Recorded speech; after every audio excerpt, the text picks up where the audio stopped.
L'Africain magique, le temps à Kampala est agréable. C'est l'ambiance du Chan. Bougra le magique vise le titre. Les Verts sont deuxième du classement avec 4 points et un match en moins que l'Ouganda leader 6 points. Exemptés de la 3e journée, les coéquipiers de Belhoussini joueront leur 3e match lors de cette 4e journée face à la Guinée, 4e du classement. On respecte cette équipe. On sait qu'elle a des qualités, on sait qu'elle peut être redoutable à tout moment. Elle a souvent des occasions à chaque match. Et à nous de faire le travail comme on l'a toujours fait pour tout faire justement pour gagner ce match tout simplement. On les a vus jouer, c'est une bonne équipe. Maintenant on a confiance en nos forces, on a très bien travaillé ces derniers jours. On a eu un peu plus de temps pour se préparer aussi pour ce match, donc on y va pour prendre les 3 points comme contre chaque adversaire.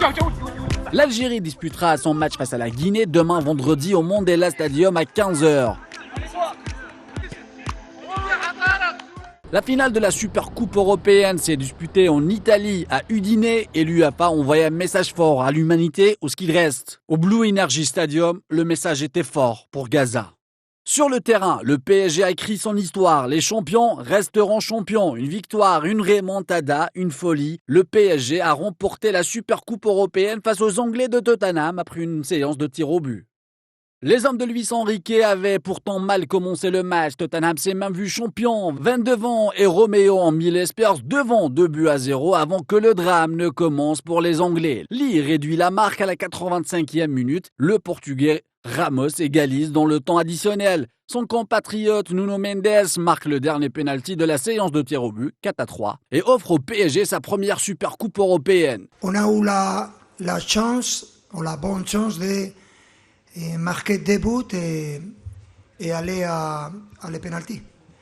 Mais le football c'est comme ça et pour nous c'est un très bon moment et je suis très content pour nos supporters qu'ils sont là toujours. Les joueurs qui sont remplaçants, on est toujours préparé pour faire la différence et on sait qu'on pourrait être très, très important dans le match.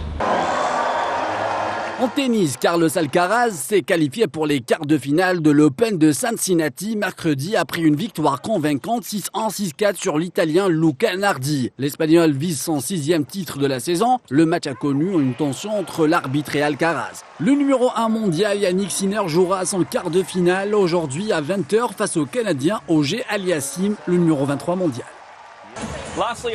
Chez les dames, Aryna Sabalenka a battu Bouzas Manereo mercredi et affrontera vendredi Rybakina au prochain tour de l'Open de Cincinnati.